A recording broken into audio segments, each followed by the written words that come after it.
बिस्मिल्लाहिर्रहमानिर्रहीम। अस्सलाम वालेकुम नाज़रीन, मैं मौलाना फैसल एडवोकेट और मैं अपने यूट्यूब चैनल के जरिए आपसे मुखातिब हूं। नाज़रीन, पहली दरखास्त तो ये होगी कि वो अहबाब जिन्होंने चैनल सब्सक्राइब नहीं किया, मेहरबानी फरमा कर वो इस चैनल को सब्सक्राइब कर लें ताकि आने वाली वीडियोस आसानी से आप तक पहुंचती रहे।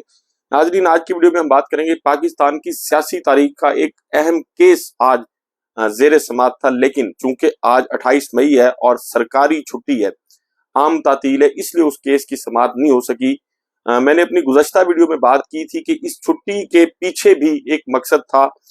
पाकिस्तान मुस्लिम लीग नून के दौर में जब नवाज शरीफ साहब वज़ीर आज़म थे, 1998 में धमाके किए गए थे 28 मई को, और 12 साल और तकरीबन ये 26 साल बनते हैं। 26 साल में पाकिस्तान मुस्लिम लीग नून की हुकूमत को याद ना आया कि इस मुल्क में एटमी धमाके जिस दिन किए थे 28 मई 1998 को, उस दिन को कौमी तातील करार दिया जाए। लेकिन अब जानबूझकर इस दिन को कौमी तातील करार दिया गया ताकि इमरान खान साहब का केस जो है उसकी समात ना हो सके और वो फिर आगे चला जाए। उसके साथ साथ मैंने अपनी गुज़श्ता वीडियो में बात की थी कि दो बड़ी मुतनाज़ा किस्म के आर्डिनेंसेस जारी किए गए हैं और उन आर्डिनेंस का निशाना भी सिर्फ और सिर्फ इमरान खान और बुशरा बीबी है। नाज़रीन, वो एक शेर है कि याद माजी अजाब है यारब, छीन ले मुझसे हाफजा मेरा। इसी मौजूदा हुकूमत के जो वजीर कानून है आजम नजीर तारड़ साहब, रिजीम चेंज ऑपरेशन के बाद जब पाकिस्तान मुस्लिम लीग नून और पीडीएम ये टोला बरसरे इक़्तिदार आया था, तो असम्बली में आजम नजीर तारड़ साहब जो है वो और किस्म की गुफ्तगू करते थे। उन्होंने ये भी कहा था कि ये 90 रोज का रिमांड जो है ये दहशत गर्दों के मुकदमात के लिए था। व्हाइट कॉलर क्राइम में दुनिया में कहीं 90 रोज का रिमांड नहीं था।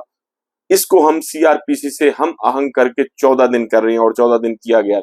असम्बली में फिर उन्होंने ये बात भी की थी कि एक और बड़ा ड्रैकोनियन प्रोविजन था नैब के पास, और वो नैब के पास ये इख्तियार था कि वो 90 रोज के लिए आपको अपनी तहवील में रख सकता था। ये कभी नहीं हुआ कि व्हाइट कॉलर क्राइम में 90 रोज के लिए किसी शख्स को बंद कर दिया जाए। ये कानून सबके लिए यकसा है। जिन्होंने भुगतना था वो इसका फल खाएंगे। अब ये पाकिस्तान तहरीक इंसाफ पर उन्होंने तनकीद की कि जिन्होंने भुगतना था वो इसका फल खाएंगे। और इमरान खान साहब ने ये कहा था कि नैब के मुतनाज़ा जो कवानीन है और जो जिस किस्म की तरमीम की गई हैं वो उससे कोई किसी किस्म का फायदा नहीं लेना चाहते। ये बात भी रिकॉर्ड पर मौजूद है। और उन्होंने ये भी कहा कि जी हम वो कहते हैं कि वो कानून और इंसाफ के मुताबिक डील हो, यानी इमरान खान और जो पाकिस्तान तहरीक इंसाफ के लोग हैं, अगर हमारे साथ सख्तियां हुई हैं तो आने वालों के साथ ना हो। उन्हें आईनी कानूनी तहफ़्फ़ुज़ जो है वो हासिल होना चाहिए, और इस स्पिरिट के साथ ये बिल इंट्रोड्यूस हो रहा है। अब पाकिस्तान में सेनेट भी मौजूद है, पाकिस्तान में कौमी असम्बली भी मौजूद है, लेकिन उसके बावजूद कौमी असम्बली का इजलास का इंतजार किए बगैर और सेनेट के इजलास का इंतजार किए बगैर दो ऑर्डिनेंस जो है वो यूसुफ रजा गिलानी साहब ने जारी कर दिए हैं। एक ऑर्डिनेंस तो ये है कि जो इलेक्शन ट्रिब्यूनल है उसके ट्रिब्यूनल में जो है वो रिटायर्ड जजेस जो हैं उनको भी लगाया जा सकता है, और दूसरा ये है कि जो नैब में तरमीम की गई है कानून में रिमांड के हवाले से, वो ये है कि अब वो रिमांड जो है वो 40 दिन तक दिया जा सकता है। और फिर साफ जाहिर है कि इसका मकसद सिर्फ और सिर्फ एक ही है, और वो ये है कि इमरान खान और उनकी अहलिया बुशरा बीबी, क्योंकि ये हफ्ता जो चल रहा है, यानी जो कल से स्टार्ट है, आज चूंकि मंगल का दिन है और 28 तारीख है, तो इस हफ्ते में बड़े अहम केसेस ज़ेरे समात थे। एक तो इद्दत वाला, जो इद्दत में निकाह वाला केस था, वो भी सेशन जज ने अनाउंस कर दिया था कि अगर प्रोसिक्यूशन के वकला जो है वो इसमें पेश नहीं होंगे तो बहरहाल इसका फैसला जो है वो कर दिया जाएगा, और अब इस केस का फैसला जो है वो कल होने वाला है। इसी तरह जो साइफर केस में इमरान खान और शाह महमूद कुरैशी साहब की अपीलें थी, आज उन पर फैसला होना था, लेकिन आज तातील की वजह से वो केस जो है वो भी ज़ाहिर एडजर्न हो गया। चीफ जस्टिस आमिर फारूक साहब इस केस को कल फिक्स करते हैं, इसी हफ्ते में लगाते हैं, नेक्स्ट वीक में लेके जाते हैं। ये बहरहाल उनका इख्तियार है, उनकी डिस्क्रिशन है। इसी तरह ऑडियो लीक जो लतीफ कोसा साहब के साथ बुशरा बीबी की ऑडियो लीक हुई थी, उसके खिलाफ जो है उन्होंने इस्लामाबाद हाई कोर्ट में दरखास्त दायर की थी, और जस्टिस बाबर स्तार साहब जो है वो उन्होंने बड़े सख्त किस्म के रिमार्क्स भी पास किए थे। उस केस का भी फैसला होना था। और उसके साथ साथ इमरान खान साहब जो है उन्होंने चीफ जस्टिस ऑफ पाकिस्तान को ये दरखास्त गुजारी थी कि जी वो नैब तरामीम में वो केस जो पाकिस्तान तहरीक इंसाफ के बानी की जानिब से किया गया था उसमें वो खुद हाजिर होना चाहते हैं। अभी तक इस किस्म की कोई खबर नहीं है कि चीफ जस्टिस ऑफ पाकिस्तान ने उनकी हाजिरी का हुक्म दिया हो, लेकिन अगर तो हाजिरी का हुक्म देते हैं फिर भी ये बरसरे इक़्तिदार टोला परेशानी का शिकार होगा, और अगर उनको हाजिर नहीं होने का हुक्म दिया जाता तब भी एक सवालिया निशान अदालतों की क्रेडिबिलिटी और इख्तियार पर यकीनन आएगा کہ ایک ایسا شخص جس کا سپریم کورٹ آف پاکستان میں کیس زیر سماعت ہے، بھلے وہ جیل میں ہے، اگر وہ عدالت سے یہ درخواست کرتا ہے کہ جناب میں اپنے کیس میں ذاتی حیثیت میں اصالتاً پیش ہونا چاہتا ہوں، تو پھر کیا تکلیف ہے کسی جج کو یا کسی عدالت کو کہ اس کو پیش ہونے سے روکے؟ تو اب پاکستان تحریک انصاف کے بانی کی جانب سے یہ درخواست اس نے چیف جسٹس آف پاکستان قاضی فائز عیسیٰ کو بھی مشکل میں ڈال دیا، اور اس وقت جو برسر اقتدار ٹولہ اور ان کی پشت پر بیٹھے ہوئے جو ہینڈلر ہیں ان کو بھی مشکل میں ڈال دیا ہے۔ اس کے ساتھ ساتھ آج پاکستان تحریک انصاف کے ساتھ تو چلے جو ہوا سو ہوا، اور آج نواز شریف صاحب جو ہے آج ان کو چنتخب کر لیا گیا ہے پاکستان مسلم لیگ نون کا صدر۔ میں نے چنتخب کا لفظ استعمال کیا، اگر کسی دوست کو اس پر اعتراض ہو تو میں اس سے ایڈوانس میں معذرت خواہ ہوں، لیکن چونکہ یہ الیکشن نہیں تھا اور بنیادی طور پر یہ ایک لمیٹڈ کمپنی ہے، ذاتی جاگیر ہے آل شریفیہ کی، یہ کوئی پارٹی ہے نہیں۔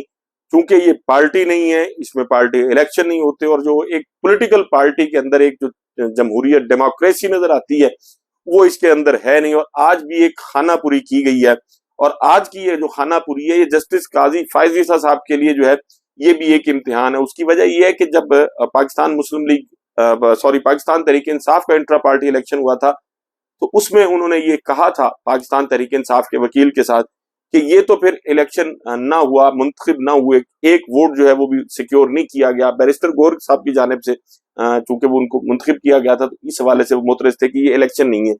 اب وہ معیار جو پاکستان تحریک انصاف کے لیے سپریم کورٹ نے طے کیا تھا، اب جسٹس قاضی فائز عیسیٰ صاحب جو ہے کیا اسی معیار پر پاکستان مسلم لیگ نون کے اس نام نہاد الیکشن اور نواز شریف کو چنتخب کرنے کے عمل پر اسی طرح تجزیہ کریں گے جس طرح پی ٹی آئی کا کیا گیا تھا؟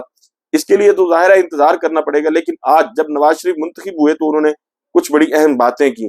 انہوں نے کہا کہ جی آج ثاقب نثار کا فیصلہ ردی کی ٹوکری میں ڈال دیا گیا، بلائیں ان لوگوں کو جنہوں نے فیصلہ دیا تھا۔ نواز شریف کو ہمیشہ کے لیے فارغ کیا جاتا ہے۔ یہ جنرل کونسل سے انہوں نے خطاب کیا اور کہا کہ جی ثاقب نثار نے مجھے زندگی بھر کے لیے پارٹی کی صدارت سے ہٹایا، آج لوگوں نے ثاقب نثار کا فیصلہ ردی کی ٹوکری میں ڈال دیا۔ ان لوگوں کو بلائیں جنہوں نے فیصلہ دیا تھا کہ نواز شریف کو ہمیشہ کے لیے فارغ کیا جاتا ہے۔ آج نواز شریف ایک بار پھر آپ کے سامنے کھڑا ہے۔ میرے خلاف فیصلہ بھی کیا تھا کہ بیٹے سے تنخواہ نہ لی ہے، میں نے اپنے بیٹے سے تنخواہ نہیں لی تو تمہارے بیٹے سے تنخواہ تو نہیں مانگی تھی۔ اور یہ بھی کہا کہ میرے اور شہباز شریف کے رشتے کے درمیان دراڑیں ڈالنے کی کوشش کی، آفرین ہے شہباز شریف پر، وہ جھکے اور بکے نہیں اور اپنے بھائی کے ساتھ کھڑے رہے۔ مجھے اپنے بھائی پر فخر ہے۔ شہباز شریف کو کہا گیا کہ نواز شریف کو چھوڑیں اور وزیر اعظم بنے، اس پر میں گواہ ہوں کہ شہباز نے کہا میں ایسی وزارت عظمیٰ کو ٹھوکر مارتا ہوں جس میں بھائی سے بے وفائی کرنی پڑے۔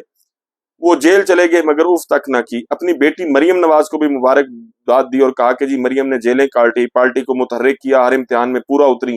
حمزہ شہباز شریف کو بھی سراہتا ہوں کہ جمع مردی کے ساتھ جیل کاٹی اور جیل میں اف تک نہ کی۔ میرے سامنے انہیں ہتکڑیاں لگا کر لے کر جایا گیا۔ شاہد خاقان عباسی نے میرے ساتھ جیلیں کاٹی اور اف تک نہ کی۔ شاہد خاقان عباسی صاحب کہاں ہیں؟ نواز شریف صاحب اگر آپ سے کوئی سوال کرے تو اس کا کیا جواب ہے آپ کے پاس؟ 1990 میں جب حکومت بنائی اور وزیر اعظم بنا تو بیچ میں ٹانگیں کھینچنے والے نہ آتے تو یہاں غربت اور بے روزگاری نام کی چیز نہ ہوتی۔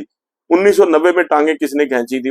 ان کا اشارہ شاید محترمہ بے نظیر بھٹو اور پاکستان پیپلز پارٹی کی جانب سے ہے، اور پاکستان پیپلز پارٹی جو ہے اگر روایتی منافقت سے کام نہ لے تو پھر اس پر جواب ضرور دینا چاہیے آصف علی زرداری کو اور بلاول بھٹو زرداری کو۔ انہوں نے کہا کہ جی عمران خان نے اپنی سیاست کا آغاز ہی فوج کے کندھوں کے ذریعے کیا، اس سادگی پہ کون نہ مر جائے اے خدا، لڑتے ہیں اور ہاتھ میں تلوار بھی نہیں۔ وہ شخص جس کو جنرل جنالی لے کے آیا تھا، جو خود فوج کے بوٹ چاٹ کر اور فوج کے کندھے پر سوار ہو کر آیا تھا، وہ عمران خان کو تانا دے رہا ہے کہ جی اس کو فوج لے کے آئی، انہوں نے فوج کے کندھوں سے سیاست کا آغاز کیا۔ میں خود عمران خان کے پاس چل کر گیا اور ساتھ چلنے کی بات کی، وہ راضی ہوئے، پھر لندن جا کر احتجاج کا پلان بنا دیا جس میں ایک جنرل کینیڈا سے آئے، مولانا چودھری پرویز الہی اور دیگر موجود تھے، پھر دھرنے شروع ہوئے، مجھے پیغام دیا گیا کہ عہدے چھوڑ دے، میں نے کہا جو کرنا ہے کر لے۔ نواز شریف نے کبھی استعفیٰ نہیں دیا۔ جنرل ظہیر الاسلام کے اپنے الفاظ ہیں کہ ہم نے مختلف پارٹیوں کو ٹرائی کیا، ہم نے تیسری فورس کو الاؤ کیا، وہ تیسری فورس ہمیں لگا شاید ہمیں ڈیلیور کر سکتی ہے، اور وہ سسٹم ہمیں پی ٹی آئی کے اندر نظر آیا۔ عمران خان ہمیں تانا دینے سے قبل بتائیں کہ یہ تیسری فورس آپ نہیں تھے تو کون تھا؟ انہوں نے عمران خان کو چیلنج بھی کیا کہ اگر تیسری فورس آپ نہیں تھے تو میں سیاست سے ریٹائر ہو کر گھر چلا جاؤں گا۔ انہی لوگوں نے آپ کی اور آپ کی سیاست کی بنیاد رکھی اور ہماری حکومت کا تختہ بھی آپ نے گرایا انہی لوگوں کی مدد سے۔ जमहूरियत को पटड़ी से भी आपने उखाड़ा। इन्हीं के इमाम पर वजीर आजम हाउस के धरने में कहा गया, नवाज शरीफ हम तुम्हारे गले में रस्सा डालकर बाहर लाएंगे। यही वो अंपायर की उंगली थी जिसका इमरान खान बार बार इशारा करता था। इमरान खान कौम को इन बातों का जवाब दें, फिर हमसे बात करें। हम 28 मई वाले हैं, 9 मई वाले नहीं। जिसे बिल क्लिंटन ने 5 अरब डॉलर की पेशकश की कि धमाके ना करो, मगर हम बिके नहीं और 5 अरब डॉलर उस जमाने के ठुकरा दिए। नवाज शरीफ साहब कह रहे हैं। नवाज शरीफ साहब, कुछ सवालों के जवाब जो हैं वो आपकी तरफ ही बनते हैं। एक आप ही के दौर में कारगिल कमीशन बना था, पाकिस्तान के बहुत सारे अनगिनत फौजी जो हैं, फौजी जवान उसमें शहीद हुए थे, मारे गए थे। वो कमीशन जो है, आपकी हुकूमत है, उस कमीशन की रिपोर्ट को अब आप शाये कर दें ना, कौम के सामने हकायक आने चाहिए। आप ये कहते हैं कि हम 9 मई वाले नहीं 28 मई वाले हैं। सुप्रीम कोर्ट पाकिस्तान का इंसाफ फराहम करने वाला सबसे बड़ा इदारा, उस पर हमला किसने किया था? मॉडल टाउन में खून की होली किसने खेली थी? इसका जवाब जो है वो भी आपको देना चाहिए। आपने ये कहा था कि जी मुंबई हमले जो है वो पाकिस्तान से हुए हैं, अगर आपको याद हो तो, और आपकी इस स्टेटमेंट को जो है वो पाकिस्तान से बाहर बैनुल अक़वामी अदालत इंसाफ में इंडिया ने एक एग्जाम्पल के और एक सबूत के तौर पर पेश भी किया था। मुल्क का आर्मी चीफ वो भी फिजा में था, उसका त्यारा फिजा में था। आपने एविएशन हुकाम को हिदायत कर दी थी कि ये त्यारा ना उतरने पाए, चाहे इंडिया में चला जाए आपका आर्मी चीफ, आपको इससे कोई, आपकी सेहत पर इससे कोई फर्क नहीं पड़ता था। आपने मुल्क से बाहर बैठकर, जब आप इलाज के बहाने, जब आपकी प्लेटें गिर रही थी रोज और आपको पता नहीं कितने हार्ट अटैक हो चुके थे, आपके दिमाग की शरियानें बंद थी, गुर्दे आपके खत्म होने वाले थे, और यहाँ रोज भाषण मरियम औरंगजेब भी और पता नहीं कौन कौन से टर्टर करने वाले लोग मौजूद थे जो ये कहते थे कि जी नवाज शरीफ अब गए और अब गए। इंसानी हमदर्दी की बुनियाद पर और कोर्ट के साथ चीटिंग करते हुए, झूठ बोलकर आपने बीमारी के नाम पर जो है वो आपकी जमानत हुई और आपको बाहर जाने की इजाजत मिली। बाहर जाकर आप आर्मी चीफ पर तनकीद करते थे। आज आपने बात की है कि जी जहीरुल इस्लाम, तो आपकी हुकूमत है, करे ना कार्रवाई जहीरुल इस्लाम के खिलाफ, आपको किसने रोका है? आज इसी तरह जिस तरह जहीरुल इस्लाम का आपने नाम लिया, पहले आप जनरल फैज हमीद का नाम और जनरल कमर जावेद बाजवा का नाम लेते थे, तो करे ना उनके खिलाफ कार्रवाई, किसने रोका है? आप चूंकि खुद बूट पालची हैं, आप खुद उनकी गोद में बैठकर इख्तिदार में आए थे और अब भी उन्हीं के कंधों पर सवार होकर आप इख्तिदार में आए हैं।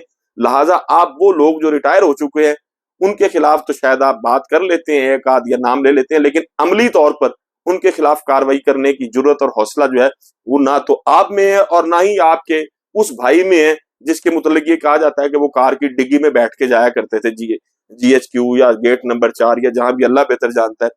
तो जनरल जिनानी आपको लेके आए थे, ये कौम भूली नहीं है। और पाकिस्तान में आप ही के दौर में जिस तरह का जुल्म हुआ है लोगों के साथ, जिस तरह लोगों को तशद्दुद का निशाना बनाया गया, जिस तरह लोगों की पॉलिटिकल विक्टिमाइजेशन हुई है, ये स्याह तरीन दौर होगा पाकिस्तान का। और अब भी जो कुछ हो रहा है, एक तरफ आप ये बात करते हैं जमहूरियत को डीरेल करने की, 2017 की बात करते हैं कि जी 2017 से पहले शायद पाकिस्तान में दूध और शहद की नहरें बह रही थी।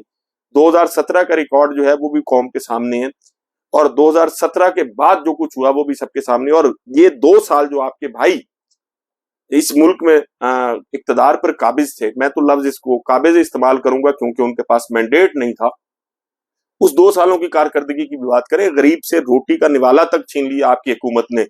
आप जैसा मैं समझता हूँ जालिम आदमी जो है वो शायद पाकिस्तान की तारीख में कम ही ऐसे लोग आएंगे। मुस्लिम लीग नून का जहां तक ताल्लुक है, ये एक पार्टी है, बाप है, भाई है, भतीजा है, बेटी है, समधी है, ये 4, 5, 7 लोग हैं और इन्हीं के गिर्द सारी पार्टी घूम रही है। और लोगों को आप भाषण देते हैं, जमहूरियत का शर्म आनी चाहिए इस किस्म के भाषण देते हुए। पाकिस्तान में जिस किस्म के मुतनाज़ा कवानीन पाकिस्तान मुस्लिम लीग नून की हुकूमत ने बनाए हैं और जिस तरह सियासी इदारों को खुद से बेतौकीर पाकिस्तान मुस्लिम लीग नून की हुकूमत ने किया, पाकिस्तान की तारीख में आज तक ऐसा नहीं हुआ था और आप इसके मुजरिम हैं और तारीख में हमेशा आपको मुजरिम के तौर पर याद रखा जाएगा। नाज़रीन, आपसे मुलाकात होगी अगली वीडियो में। अपना और अपने इर्द गिर्द के लोगों का बहुत ख्याल रखिएगा। अल्लाह हाफिज।